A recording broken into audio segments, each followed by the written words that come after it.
Hi, this is Scribbles and welcome to another video. This time, I'm going to be addressing the issues that Jesco Absolut has, and I'll give my quite controversial opinion on the car's behaviors. First off, let's take a look at the impressions people got while driving the Absolut. It seems as if the entire player base split into two groups of opinions, one side being that the drift makes it unbearable and unenjoyable, and the other side stating something totally opposite with the exact same data. What makes this massive incoherence happen? How can two people experience the same thing thoroughly and come up with totally different and even opposite results? Well, that's because of the elephant in the room that I'm about to address right now. The drift acceleration is bugged to hell and back. If you just drift in a straight line, the car will gain insane amounts of speed, and the effect only grows larger once you reach higher speeds. Combined with wall rides, this already ridiculously major quirk in its behavior only gets deadlier to the other opponents in the race. The second elephant in the room, yes, we somehow have two elephants crammed into one room, is again related to the drift. It simply refuses to float without drifting, and floaty drifts usually don't last that long either. It's also near impossible to extend the car's floating duration by using a punch, because while it can work, the timing needs to be incredibly precise. These two issues make the car unlike anything else this game has to offer. It's insanely hard to drive around corners, which explains the disagreement in the community. But its drift acceleration means that even with such pathetic handling, it will still be very fast at its full potential, even being the fastest car in some straighter tracks. The difficulty of this car is truly unimaginable for those who haven't driven it, and to nail an entire race in a near-perfect manner is almost impossible for any regular human being. The short nitro duration and low starting acceleration doesn't make it any easier either. So, how can we fix all this? How does the car have to be changed in order for it to do its job? Well, here's the long answer short. We don't fix it, and we let it be. Throughout the history of this game, it has progressively become more and more boring, especially in the recent 2 to 3 years. Even with the game having changed itself into an almost new game by using a different render engine, cross-platform, and even a new name, the interest of experienced, dedicated players from the original era has been constantly falling. Why it's like that is a topic for another possible future video. But back to the here and now. As I just mentioned, the game is becoming more and more stale as more than 250 cars are in the game now, and they mostly have similarities in behaviors and physics to at least one other car. There really hasn't been a drastic change in how you should drive a car, since every car in this game can and will fall into only a handful of categories. The only notable thing in the recent years is, or was, the Devel Sixteen, which at its release had such a groundbreaking performance at the cost of its air acceleration. Assuming you, my viewers, have enough knowledge about the game to know that utilizing ramps is a great way to gain speed.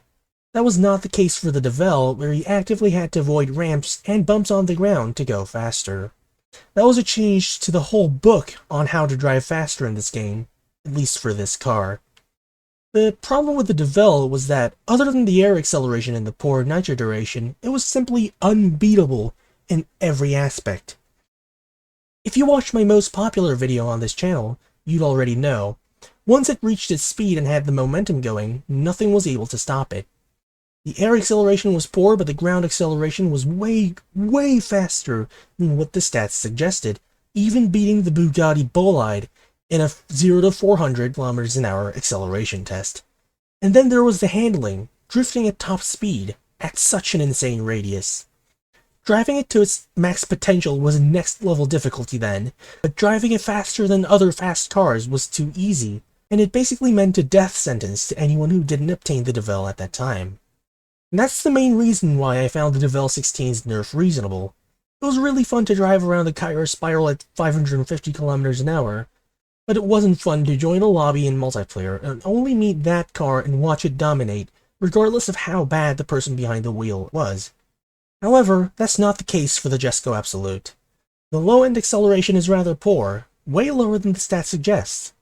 The air acceleration penalty isn't there, but the nitro duration is even shorter than that of the Devel. Punch drifts nearly never work, and the drift radius is extremely wide. The only thing that's currently letting the car perform at its rank range is the broken drift acceleration, and that's only at its maximum potential. Most of the times it will not reach such high speeds. Long story short, it is extremely inconsistent and hard to drive, even though it can be fast. That brings me to question, isn't that what the devs tried to make in the first place? High-end cars with extreme potentials have to be hard to drive, just so it can give the other players a chance against such an expensive car that not everyone can afford. I believe that the Devel's air acceleration penalty was an attempt from the developers to make it hard to drive to try and balance the field just a bit. That, however, didn't work, which is also why I have a strong belief that the Absolute's current behavior is their next best attempt.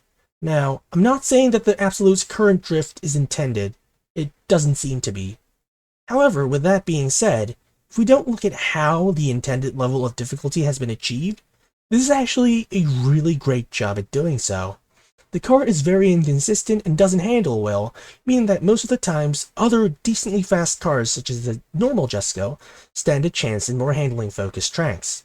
However, at the same time, the Jesco Absolute's maximum potential is immaculate, meaning that the people who own the Absolute right now got what they paid for, which is an extremely high-end car with high potentials. From this point of the video, none of what I say is factual. These are not confirmed and are just my beliefs and opinions. Take it with a pinch of salt. With that being said, however, I think it's reasonable enough for me to believe that the current developers of Asphalt Legends Unite want this game to be played in the intended way, and only the intended way. In the most recently added track, Singapore, you were not able to perform floaty or punch drifts. The track's surface was coded in a way that it simply wouldn't work. It was almost as if the devs were actively trying to dethrone the current meta by altering the physics of the track. As we all know, that didn't go well. In the very next update, they had to change the entire track into what we were used to.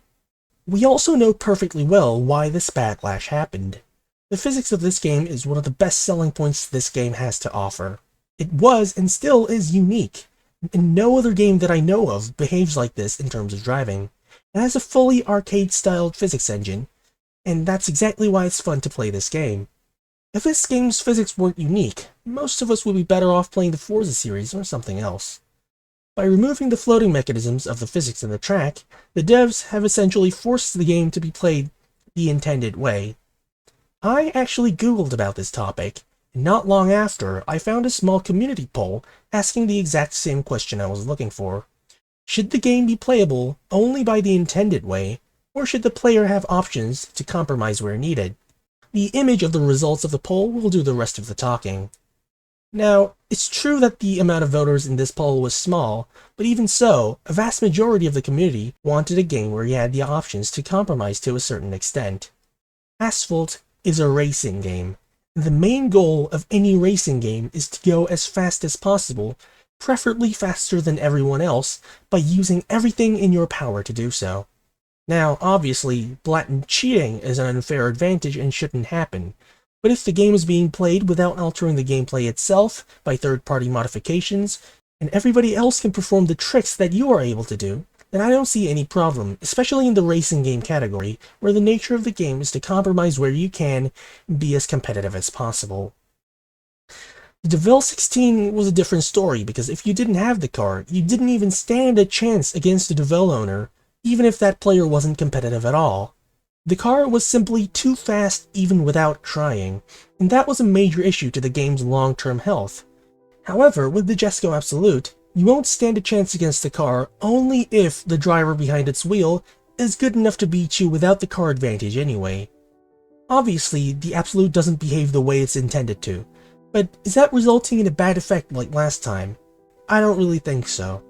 Older high-end cars are still viable, more so in twisty tracks where the Absolut starts to have trouble. It isn't affecting the game's health by too much from what I'm seeing, because unlike the Devel, Absolut drivers don't always get a free win. It's also a nice breath of fresh air for this game, since as I mentioned earlier, the cars were too similar to each other, inevitably so since there were so many of them now. In that aspect, it's actually a good car, and fixing its bugs will only result in the death of its uniqueness. So here, I repeat my final conclusion one more time. The Jesco Absolut is a good change to the game, and fixing its issues won't make the game any better. The car while it isn't behaving as intended, is performing just as intended, and that seems like a good balancing point between intended methods and compromised ones.